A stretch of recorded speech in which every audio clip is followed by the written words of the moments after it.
I read the newspaper letters to the editors section. I am appalled at the false knowledge, at the ignorance of the people. And that's why I am putting a halt to the building of the mosque in Edmond, because I believe those people are sincere. I feel with them.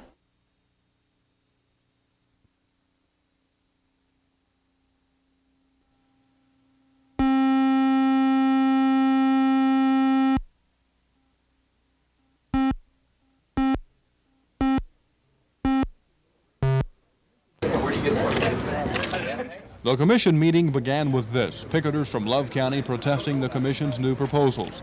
The commission wants one major track in either Oklahoma City or Tulsa, something the Love County folks will fight until the end. They have had a major track application for their county turned down 3 times. We're not opposed to Oklahoma City having a track. We never have opposed Oklahoma City, and we're not opposing them now. We are opposing a monopoly on just one track for Oklahoma. The protesters then took their battle inside to the commission meeting. They wore Impeach George Nigh t-shirts to show their outrage at the governor for supporting the commission. The commission says they have not seen an application worthy of approval yet. They say they are not opposed to a track in Love County, but they want the right application. A legislative committee has been formed to investigate the commission, and today they decided to subpoena commission members in the future to find out what the delay is in getting a major track in Oklahoma. I expect that we'll subpoena every commissioner.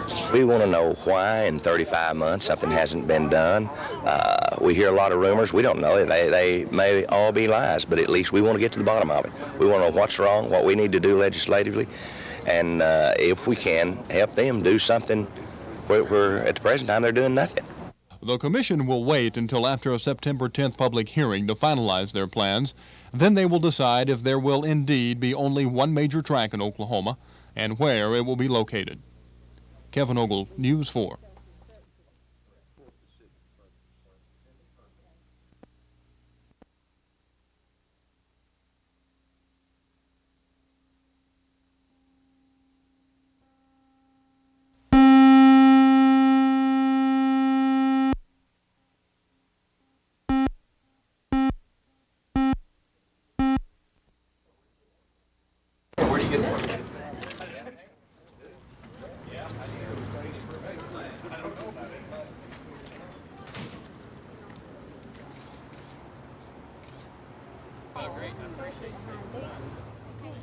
Something they don't want to do.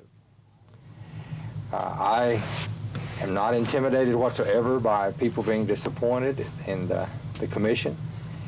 I know that I am blamed by those who are disappointed by their actions, but I have never and will never do anything to affect an application.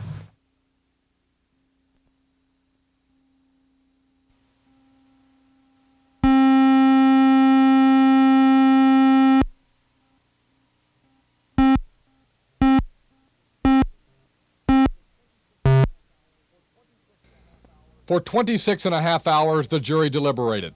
Twice they told Judge Ralph Thompson they were deadlocked, and twice he sent them back to try one more time. They were deciding 10 counts against longtime Chickasaw Governor Overton James, including mail fraud and extortion in connection with his taking $90,000 from a builder. The government said it was a kickback. The defense said it was a campaign contribution. In the end, each juror told the judge a unanimous decision was impossible, and at 4:30, Thompson declared a mistrial.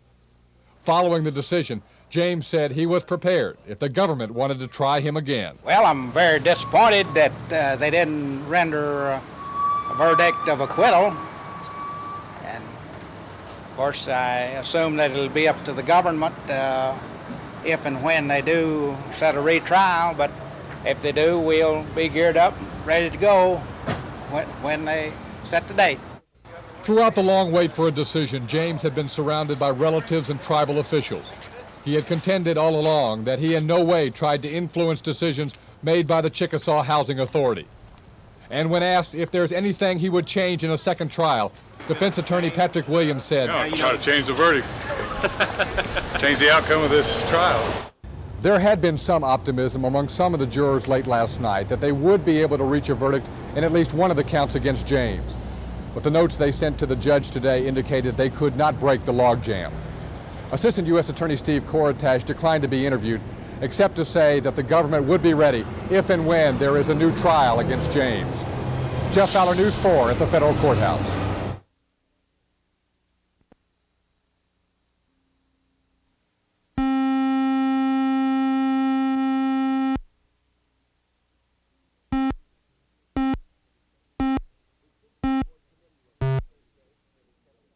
The State Fair Board Committee report indicates that a 75,000-seat multi-purpose dome stadium could be built on the fairgrounds at a cost of about $100 million. Today, at a special meeting of the board, members agreed that a major league franchise, probably baseball, would be needed to make the project a financial success. The committee looked at several possible ways to finance the stadium. Most agree that a 1-cent sales tax is the best alternative. The financing of the stadium is to be provided by bond issue, supported in one alternative by 50% of a 1-cent sales tax for a period of approximately 7 years. The proposed site for this stadium is at the north side of the fairgrounds. At least 2 buildings would have to be removed there to accommodate the superstructure. City leaders are confident a stadium would attract big league sports. Chamber President Lee Allen Smith says the money is already here to buy a team. I talked to about a dozen individuals and companies that would be interested in putting in $1 million. Therefore, there's 12 towards the possibility of a franchise in baseball costing 30 to 35 million or 40 million. There are a lot of ifs in this dome stadium plan. If the taxpayers say yes to a penny sales tax increase, and if city leaders can attract a Major League Baseball franchise here, then this plot of land will eventually become a 75,000-seat dome stadium. But don't run out and buy any season tickets just yet. Even if everything goes according to the State Fair Board's plan, a dome stadium here is at least 3 years away. At the State Fairgrounds, Kurt Autry, News 4.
At possibly the first in those first couple of chairs, and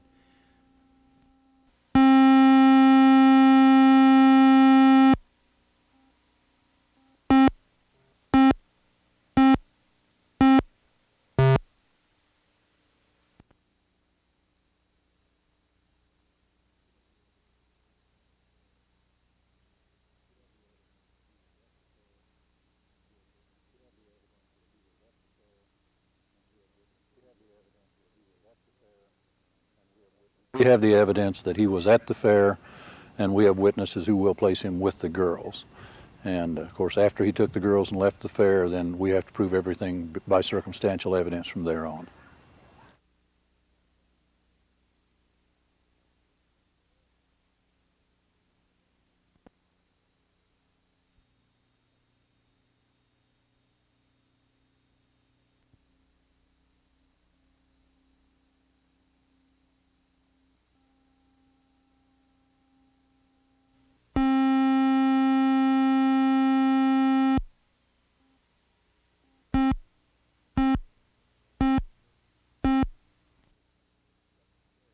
first in those first couple of chairs, and I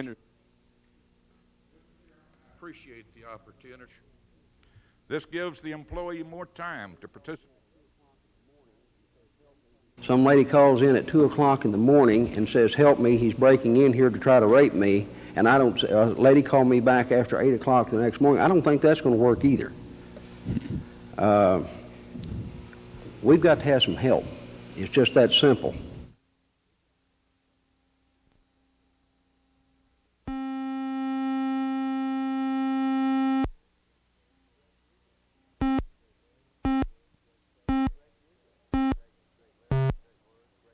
Great music, great lyrics, great words, great show, 4-hour show, you know.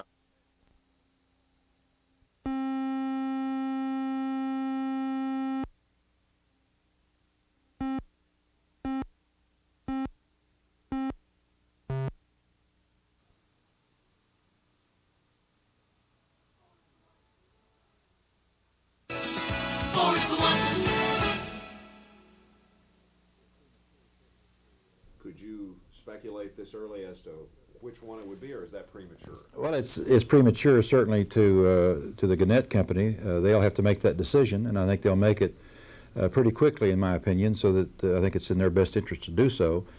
And perhaps I shouldn't speculate, but I really believe that they'll keep their family member that's in their family now and Channel 5 and sell this station, Channel 4.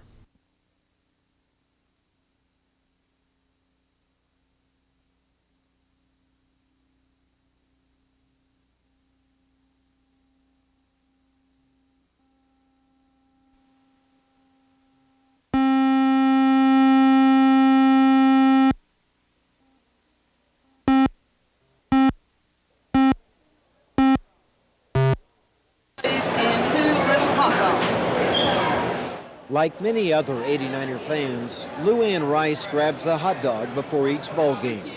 Mrs. Rice gets to the park early, but she doesn't have to worry about getting a good seat. You've probably never seen Lou Ann Rice at 89er Stadium, but if you've been there during the past few seasons, you've heard her. There we go.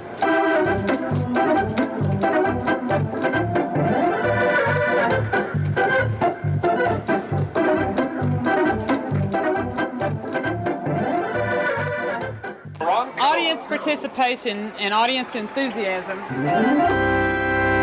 And of course, I feel like I help win all the games we win. And if they lost, it wasn't my fault either. You know, I really, my job is head cheerleader.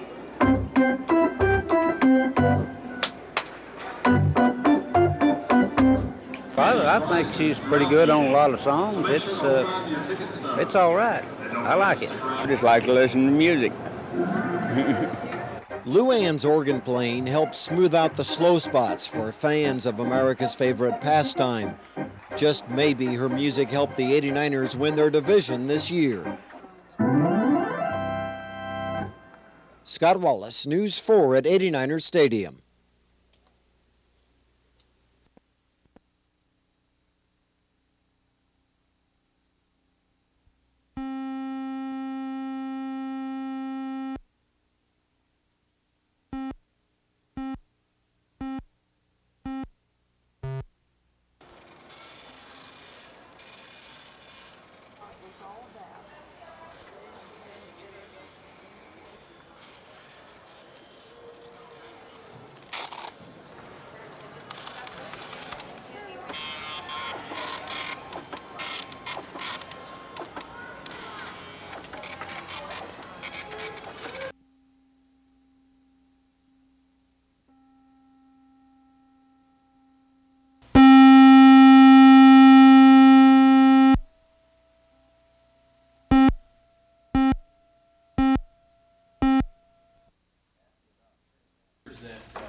After about 3.5 months, we have finally obtained internal and therefore not available to us.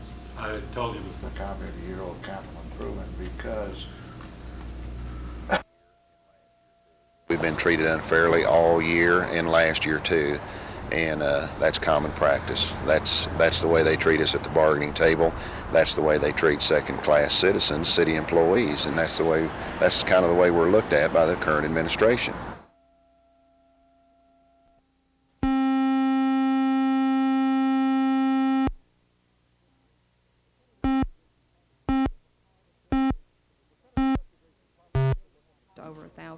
The Senate investigation promises to look at how the Corporation Commission operates and if it's carrying out its responsibilities.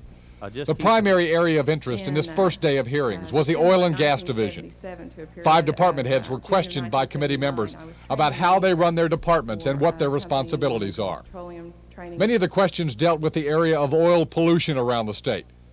One witness testified the Commission's Special Operations Group, which had law enforcement powers and had levied hundreds of thousands of dollars in fines for illegal dumping, has been transferred to the OSBI. That comes when, as department heads testified, pollution incidents are on the rise. Certainly, the rig count is down, but we in the division have been left with the results of the boom, and therefore pollution complaints resulting from those wells that were drilled at that time have not reduced at all. And some senators seemed very interested in how active commission employees were in punishing polluters. What is the worst penalty that the Corporation Commission has meted out, is rendered for pollution? I think I know of one case in the northeast part of the state where a fine of $50,000 was assessed. Was it collected or settled? No, sir, I think it's still pending. While pollution was the main topic of conversation, the department heads were also questioned about their qualifications and about the number of people they had on contract. But for the most part, this first day of the Senate hearings produced little, if any, startling information. Jeff Fowler, News 4 at the state capitol.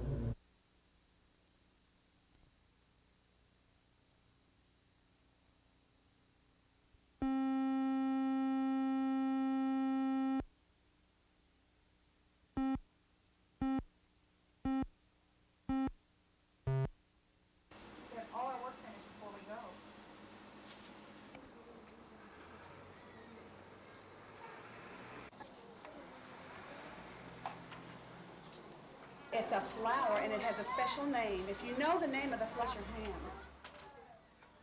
Do you raise your hand? And we'll do that on the previous day's forecast by noon of the previous day, which will give us enough time to adjust our bus schedules and to communicate to everybody involved so that youngsters will be able to be adequately taken care of.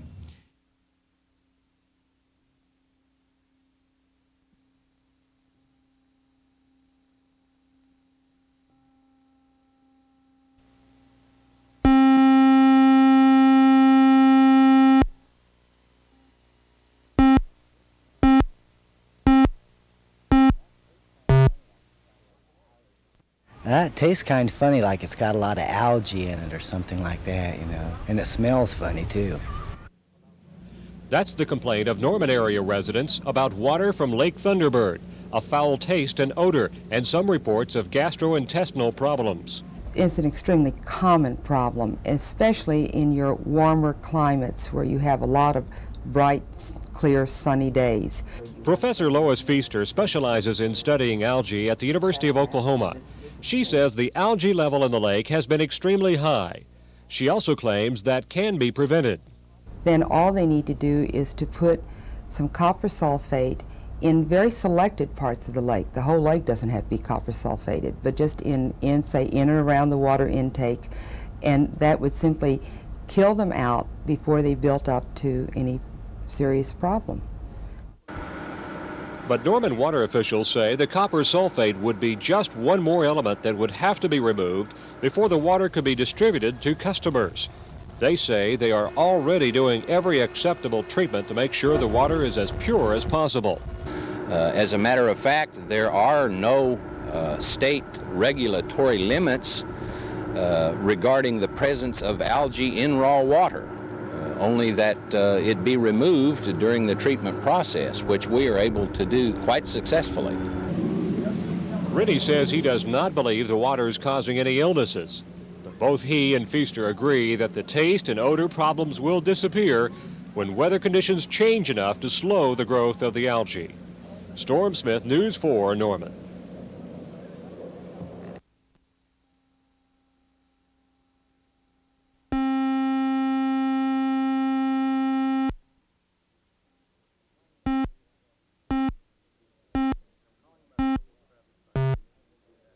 And I'm calling about a couple traffic citations that you have that have gone past due, and now they have gone to a bench warrant. Used to be, when you didn't pay your traffic tickets, you could depend on a phone call from the marshal's office.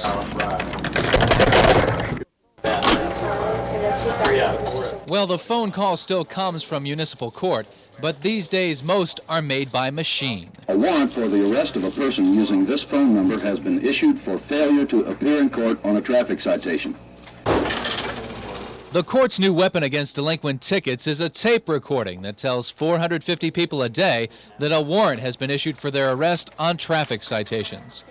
Court officials say the recording reaches many of the violators that slipped through the system before. These are usually people who have one warrant out, possibly just on a traffic citation. So the chances of them actually receiving a call from one of our city marshals or a warrant office is a bit slimmer than someone with a more major, serious type offense like assault and battery or driving under the influence. And all the phone numbers add up to revenue for the city. $90,000 worth of tickets have been paid thanks to the machine, and so far no one objects much to the mechanized reminder. So please see that this matter is taken care of immediately. Bob Donaldson, News 4.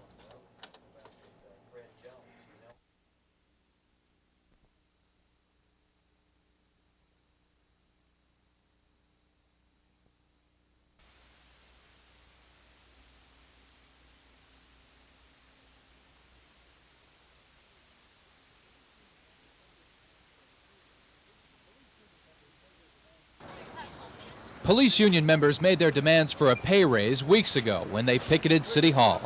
City officials refused to give any unscheduled pay raises because they claim that money's needed for capital improvements. But the police union has always charged that there's enough revenue for both pay raises and street projects.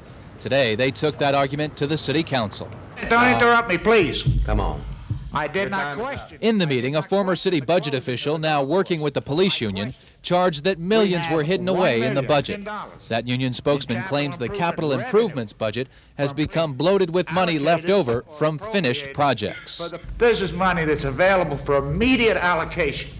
If we have urgent projects, why don't we allocate the money? Why don't we appropriate it? Why aren't you given these figures and ask what to do with it? Which project to start next? Council members reacted with quick and strong criticism of their own. They questioned the figures and the motives of a former employee. Stand up here and imply to the press, to the media, to the people in this room that this city is hiding money is a bunch of baloney, Mr. Horn. So councilmen rejected the police union's budget figures as justification for a raise. In fact, some say they resent being treated as if they don't know how the city's money is being spent. Bob Donaldson, News 4, City Hall.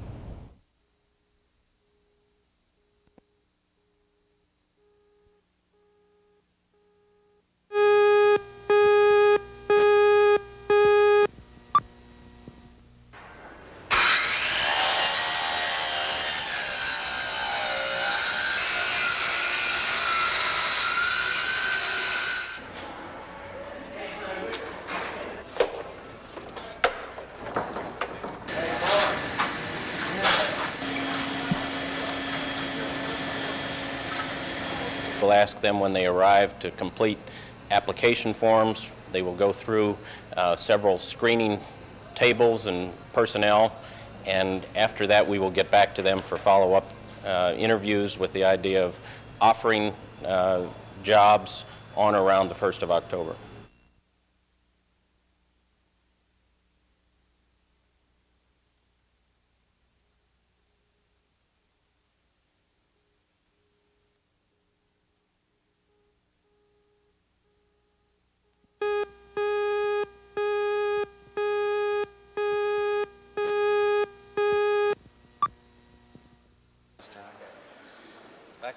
How do you feel about the jury's decision? No comment at this time. Do you have a comment later?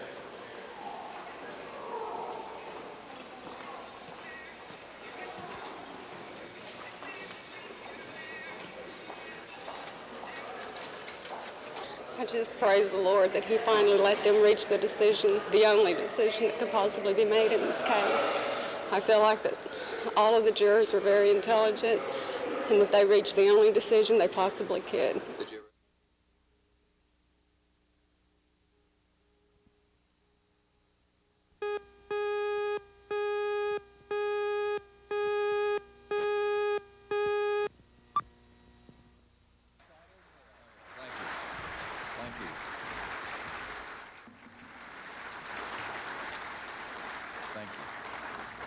Thank you very much.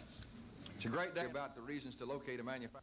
AmCare, under the direction of Jeff Garcia, level pre-hospital emergency care. I think it's a wonderful idea, and I think it's a very positive opportunity for the citizens of Oklahoma City to make something worthwhile happen through the council. And the council, I think, will respond without any question.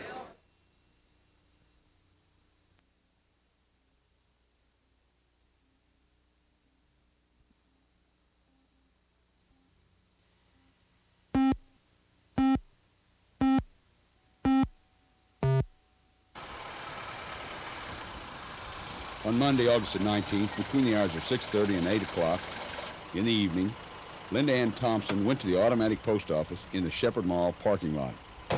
She got out of her car, where her children were waiting, and went and operated the machine. Suddenly, a man with a gun appeared. Okay, get in the car, let's go. And forced the victim into the car. A second suspect followed them, and the victim was driven to a residence where she was assaulted and raped. The victim has not been found. She was last seen wearing a multicolored sundress. We are currently looking for two men, Donald Wilson Hawkins, Jr. Now, he had reddish blonde hair at the time of the crime, but information now shows that he possibly has short hair and is clean shaven. He has numerous tattoos on his arms and his hands. Second subject is Dale Austin Shelton. He's 29 years old, and he also has numerous tattoos on his arms and hands, as well as on his chest. The senseless crime that you have just seen reenacted on television could happen to anyone, including you watching television. So if you have any information about this crime, please call us at Crime Stoppers, 235-7300. The reward is up to $6,000, and that's the tops that it'll go to. So please give us a call if you have any information. Thank you very much. I'm Detective Sugar Smith.